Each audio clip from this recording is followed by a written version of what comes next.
तुमने सबसे बड़ा सिलेंडर और बवंडर तो तब कर दिया जब तुमने अपना जाति धर्म सब कुछ छोड़ के और फर्जी नाम लेके गांधी घूम रहे हो। तो तुम्हें तो लेकिन हमारे देश में बैठे हुए जो विपक्ष के लीडर है उनकी संवेदना ही खत्म हो चुकी है। वो इसमें भी राजनीति ढूंढ रहे हैं, इसमें भी राजनीतिकरण कर रहे हैं। मैं निशा पाल आप सभी का स्वागत करती हूँ पब्लिक डिजिटल मीडिया में। आपको बता दें कि गुजरात के अहमदाबाद में प्लेन क्रैश हुआ है। प्लेन क्रैश के बाद जो मृत्यु की संख्या सामने आ रही है वो लगभग 242 से ऊपर की संख्या आ रही है। इसमें पूर्व मुख्यमंत्री जो गुजरात के थे उनकी भी मृत्यु की बातें सामने आ रही हैं। अब विपक्ष इस्तीफा मांग रहा है, कह रहा है मोदी जी को इस्तीफा देना चाहिए। केंद्र में बैठे हुए जब से कुछ ना कुछ इस तरीके की बातें और इस तरीके की दुर्घटनाएं देखने को मिलती हैं, जिसके बाद में जो आम लोग हैं उनकी जान चली जाती है। क्या कहना चाहेंगे सर? प्लेन क्रैश हुआ है अहमदाबाद में, वहाँ पे 242 लोग मारे जा चुके हैं प्लेन क्रैश होने के बाद। उसमें कई विदेशी नागरिक भी थे। तो क्या कहना चाहेंगे? मोदी जी से पूरा विपक्ष इस्तीफा मांग रहा है। मैम देखिए, ये बहुत बड़ी दुर्घटना है, अंतर्राष्ट्रीय लेवल पे है। इसमें जितने भी क्या कहते हैं हमारे विपक्ष के नेता हैं, इन सबको तो ये करना चाहिए कि हाँ कि ठीक है हम मोदी जी आपके साथ हैं। उन्हें दुर्भाग्य है कि अपने सत्ता और अपने लालच के लिए जो विपक्ष के नेता इस्तीफा की डिमांड कर देते हैं। अगर रास्ते में कोई गाड़ी जाती है, आप रास्ते से ऑन द वे आती हैं, कनॉट प्लेस आती हैं किसी कोने से, तो अगर आपके साथ कोई हादसा हो जाता है तो आप मोदी जी से इस्तीफा मांगेंगी? टेक्निकल फॉल्ट हो जाती है। चलिए ठीक है, इसमें इंटरनेशनल लेवल पे एक कमेटी बैठाई जानी चाहिए और इसमें जो है बाकायदे जो इसको निष्पक्ष जो है जांच करानी चाहिए। लेकिन मैं जितने भी विपक्षी नेता जो अपना जो है इस्तीफा मांग रहे हैं ना, ये बहुत निंदनीय है। उनको शर्म आनी चाहिए कि ऐसी ऐसी छोटी छोटी चीज़ों को लेके ऐसे वो जो लोग बोल देते हैं। मैं इसका खंडन करता हूँ ऐसे नेताओं का जो ऐसा बोल रहे हैं। आपको नहीं लगता कि विदेश में एक गलत इमेज जाएगी? विदेशी नागरिक भी कई मरने की बातें हो सामने। यही तो दिक्कत है। अपने घर की बात, आपके घर में झगड़ा होता है, भाई के घर में झगड़ा होता है, मैं भी परिवार वाल मेरे भी घर में झगड़ा होता है, सभी को होता होगा। अब क्या हम उसको आके ढिंढोरा पीटेंगे? ये लोग नहीं समझते कि छोटी छोटी चीज़ें ये जो है बाहर के जो अदर कंट्रियां होती हैं इसको हाईलाइट करती हैं। वहाँ के विपक्ष के नेता ने ऐसा बोला, ये बहुत निंदनीय है। यही तो इन लोगों को सोचना चाहिए। लेकिन इन लोगों को देश से मतलब नहीं है, उनको सिर्फ सत्ता आनी चाहिए, बस हो गया। अभी बिहार का इलेक्शन इसी पक्ष में इन लोग छेकेंगे मोदी जी को, बस हो गया, घेरेंगे और कुछ नहीं है। देखिए आप जिस तरीके से देखा कि पहलगांव की दुर्घटना हुई है, उसके बाद सारे बीजेपी के नेता आतंकवाद के खिलाफ बोलने लगे, ऐसा हुआ वैसा हुआ। अब ये दुर्घटना हो गई तो खुलकर क्यों नहीं बोल रहे हैं? लग रहा है ना कि मोदी के राज में इस तरीके की घटनाएं ज़्यादा हो रही है, इसीलिए तो चुप्पी साधे। मैडम ने कौन नेता नहीं बोला? अभी आप देखिए ना, अभी न्यूज़ पे आ रहा है क्या कहते हैं उसका जो इंटरनेशनल जांच होगा। अब कैसे कराएंगे? अब क्या सारे नेता जाके वहाँ लेट जाएं? जितने भी क्या कहते हैं कार्यकर्ता है, वहाँ के जो लोकल नेता थे वहाँ पहुँचे हुए हैं। हो सकता है मोदी जी अपना जो भी देखिए इंटरनेशनल, वो भारत के प्रधानमंत्री हैं, 145 करोड़ जनता के वो सेवक हैं।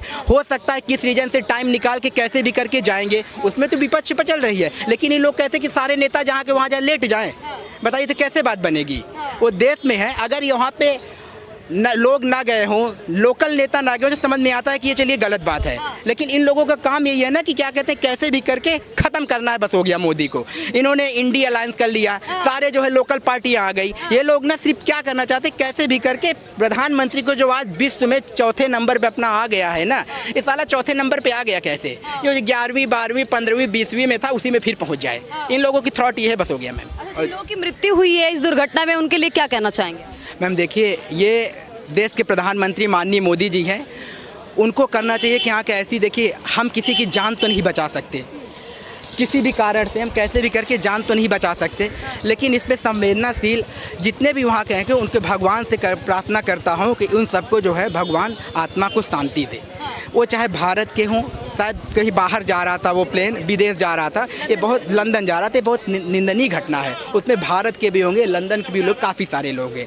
मैं इसमें सबको यही बोलना चाहूँगा कि भगवान उनकी आत्मा को शांति दे। और विपक्ष को ये रिक्वेस्ट करूँगा कि सब लोग मिल के सपोर्ट करिए, इस पर राजनीति मत करो। राजनीति करने के लिए देश में बहुत मुद्दे हैं, शिक्षा पे ज्ञान दे देना, अपना बेरोजगारी पे ज्ञान दे देना, और चीज़ों पे ज्ञान देना, रोड सड़क पे ज्ञान दे देना, उन सब पे ज्ञान देना, इस पे ज्ञान मत दो। सर क्या कहना चाहेंगे इस दुर्घटना के बारे में? इस दुर्घटना के बाद जो प्लेन दुर्घटना हुई है, इसके बाद मोदी जी से पूरा विपक्ष है वो इस्तीफा मांग रहा है, इस्तीफा देना चाहिए? देखिए ये जो है बेवकूफ़ी बयान है। अभी जो जिस तरह की घटना हुई है वहाँ पे 240 और 230 और 12 जो है क्रू मेंबर थे, तो लगभग कोई बदतमीजी शोर शराबा नहीं। सर, बस नॉर्मल ऐसे ही हाँ, 242 टोटल उसमें सवार थे और उसमें जो अभी तक जो मेरे पास सूचना है 170 आदमी की लाशें मिल चुकी है। जो जिस तरह की दुर्घटनाएं घटी है उस घटना को देखिए टेक्निकल फॉल्ट है उसमें। टेक्निकल अभी जब तक जो ब्लैक बॉक्स वहाँ से इकट्ठा नहीं हुआ, ब्लैक बॉक्स में ही पता चलेगा जो आखिर हुआ क्या था, वहाँ पे क्या टेक्निकल फॉल्ट थी। वो जब तक नहीं आएगा तब तक इस पे हम कुछ भी नहीं कर सकते। कोई मैं एविएशन एक्सपर्ट हूँ नहीं जो मैं आपको बता दूँ, लेकिन इस दुर्घटना के समय में जो ये यहाँ के ब्रिटेन के प्रधानमंत्री उनका भी ट्वीट आया है, उनका भी ट्वीट आया, उन्होंने भी संवेदना व्यक्त किया है। लेकिन हमारे देश में बैठे हुए जो विपक्ष के लीडर है उनकी संवेदना ही खत्म हो चुकी है। वो इसमें भी राजनीति ढूंढ रहे हैं, इसमें भी राजनीतिकरण कर रहे हैं। इस तरह की हालात में जिनके परिवार खो चुके हैं, वहाँ पे पता है 2 नवजात बच्चे भी थे उसमें, एक 15 दिन का, एक था 1.5 महीने का, और टोटल इतने लोगों की लाश मिली है। इस तरह की दुर्घटना घटी है, इस पर मैं कहता हूँ जो राजनीति नहीं होनी चाहिए, इसमें संवेदना व्यक्त करना चाहिए उन परिवार को जिनके परिवार से ये सदस्य खत्म हुआ है। उनको भगवान से कहता हूँ, ईश्वर से कहता हूँ उन्हें शक्ति दे, संबल दे, जो अपनी आप को इस कष्ट को झेल पाए। अच्छा, विदेश में आपको नहीं लगता है गलत इमेज जाएगी इस दुर्घटना से, क्योंकि विदेशी नागरिक भी कई मारे गए इस दुर्घटना? इसमें टोटल जो विदेशी मेरे पास जो डेटा है 169 जो है तो इंडियन थे, और उसके बाद 52 जो था वो ब्रिटेन के और कनाडा के, एक उसका पुर्तगाल के भी थे, तो वो विदेशी नागरिक। लेकिन आपको ये नहीं लगता अगर इससे हमारे देश की इमेज अगर खराब होगी तो आपको पता होना चाहिए जो इस 1 साल के दरमियान में जो विदेशी एयरलाइंस कितने क्रैश हुए हैं। आपको पता होगा 16 विदेशी एयरलाइंस क्रैश हुआ है, उसमें भी हमारे इंडियन थे। तो क्या हुआ, जो क्या अमेरिका का या इंग्लैंड का, जापान का, जर्मनी का, रूस या फ्रांस, किसी भी कंट्री का इमेज हमारे देश में खराब हुआ? नहीं हुआ। ये टेक्निकल फॉल्ट है। टेक्निकल फॉल्ट क्यों हुआ वो उस पर जांच होनी चाहिए, जो आखिर क्या वजह। ऐसा नहीं है, जो पायलट जो है संपर्क करने की भी कोशिश किया, संपर्क किया था, लेकिन वक्त नहीं मिला उतना जो बचाव दल को जो कुछ समझ पाए आखिर फॉल्ट आया क्या, और केवल 15 सेकंड के अंदर में इस तरह की दुर्घटना हो जाती है। हाँ, सर क्या कहना चाहेंगे आप, जो गुजरात के अहमदाबाद में दुर्घटना हुई है इसके बाद विपक्ष है वो मांग रहा है इस्तीफा, मोदी जी से कह रहा है कि इस्तीफा देना चाहिए, आप सत्ता में रहते हुए चीज़ों को संभाल। अरे भाई, विपक्ष यहाँ का दुर्भाग्य है जो इस देश को ऐसा विपक्ष मिला। अरे भैया, बच्चा हुआ नहीं, मुंडन की डेट तय कर दो, तुमने जांच अभी कुछ नहीं पता, तुम्हें अता न पता सता तुमने करना। यही तो कह रहा हूँ कि इस देश का जो है ना बेटा बेटी माई और इस देश का जमाई, बाकी जो चमचे हैं वो तो पोस्टर और कुर्सियाँ लगा रहे हैं। वही कह रहा हूँ कि इस तरह की ओछी राजनीति, आप बताओ कितने बोइंग विमान कितनी कंपनियों के गिरे हैं।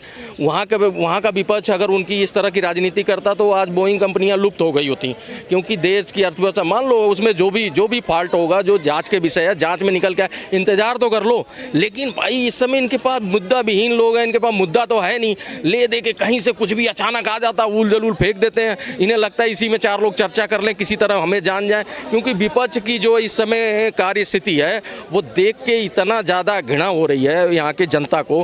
क्योंकि अभी पाकिस्तान वाले मामले पे देखा ही कि ऑपरेशन सिंदूर पे सवाल उठा रहे थे कि भैया नरेंद्र सिलेंडर, तो आप बता दो, आपने 1946 में आप जब इंडिया और पाकिस्तान बना तब सिलेंडर किया, उसके बाद पीओके जब सेना बढ़ रही थी आगे, भाग के चले गए थे यूएनओ में, तब सिलेंडर किया। उसके बाद तुमने 71 की लड़ाई में जब सेना पूरी तरह से जीत गई थी, 93,000 सैनिक यहाँ आप बंधक बना लिए गए थे, तब तुमने सिलेंडर कर दिया मामूली समझौता करके, और 54 सैनिक नहीं छुड़ा पाए। उसके बाद तुम्हारी माता जी ने जब इलेक्शन को अयोग्य घोषित कर दिया गया था रातों रात इमरजेंसी लगा के, तब सिलेंडर तुम्हारी माता जी ने किया। एडरसन के सामने तुम्हारी सरकार ने सिलेंडर किया, बाइज्जत उसको प्राइवेट जेट से बाहर भेज दिया भोपाल त्रासदी में। तुम जनता के भ्रष्टाचार अभी कर रहे थे, जनता के सामने तुम खुद सिलेंडर कर रहे हो। तुम्हारी जब से राजनीति शुरू हुई अब तब से तुम सिलेंडर कर रहे हो। तुमने सबसे बड़ा सिलेंडर और बवंडर तो तब कर दिया जब तुमने अपना जाति धर्म सब कुछ छोड़ के और फर्जी नाम लेके गांधी घूम रहे हो, तो तुम्हें तो शर्म आनी चाहिए। और तुम कह रहे हो नरेंद्र सिलेंडर, कितना तुम्हारा लंबा इतिहास है सिलेंडर का। वो तो वो बंदा है जो आंख में आंख डाल के पहली बार किसी सरकार ने घुस के मारना सीखा है। नहीं तो सरकार के ऊपर, मतलब हमारे घर देश पे ही हमला करता रहा पाकिस्तान, 3 से 4 बार उसने हमला करा। कभी कारगिल में घुस के बैठ गया, तो कभी वो उसमें क्या नाम है पीओके में आ गया। तो इस तरह से वो घुस के करता था। पहली बार सरकार आई कि जो घुस के वहाँ पे क्या नाम है पाकिस्तान में मार रही है। ऑपरेशन सिंदूर हुआ इतने बड़े पैमाने पे, चाइना का इतना साजो सामान सारा डंप कर दिया, HQ9 कबाड़ बना दिया, उनके शेयर गिरने लगे, पाकिस्तान की बुरी हालत तू हो गई पूरे विश्व में। अमेरिका को उतर के आना पड़ा कि भैया जो हमने इसको न्यूक्लियर दिया है जो रखा है उस पर भी भारत का हमला हुआ और उसमें भी जो है नुकसान हुआ है। अमेरिका भी आ गया फ्रंट पे, मतलब भारत का ब्रह्मोस वो गदर मचा गया। आज भारत का ब्रह्मोस के लिए कई देश आगे आ गए, इनको पच नहीं रहा है। ये चाइना के स्क्रिप्टें लेके घूम रहे हैं, उन्होंने लिख के दे दिया, चाइना ने जो वही बोले जा रहे हैं आके। तो मतलब देखो इस देश में किस लेवल के गद्दार हैं। सुब्रमण्यम स्वामी ने सुना है बोइंग पे, इस पे भी वो भी आए हैं बाहर निकल के, वो कहते हैं कि जी उनका मोदी और ये क्या नाम है अमित शाह का इस्तीफा दो। सुब्रमण्यम स्वामी वही हैं, जब जेटली साहब को मंत्री बनाया जा रहा था तो इनकी हार्दिक इच्छा थी कि भैया मैं बीजेपी का सांसद हूं, मेरे को बनाएं वित्त मंत्री, मेरे को फाइनेंस मिनिस्टर बनाएं। वो आहत हुए पड़े हैं, तब से वो गए हैं कोमा में, उनको दुख है कि मेरे को मिला नहीं मलाई खाने का पद, क्यों नहीं दिया बीजेपी ने, मोदी ने, तब से मोदी जी को टारगेट। अरे इतनी ऊंची लालचा है आपकी, अरे भाई तुम्हें पद नहीं मिला, देश की गरिमा समझ नहीं आ रही है, देश के खिलाफ तुम टीका टिप्पणी करते हो, बीजेपी सरकार अच्छे कामों को टीका टिप्पणी कर रहे हो भैया, सिर्फ एक सीट के लिए।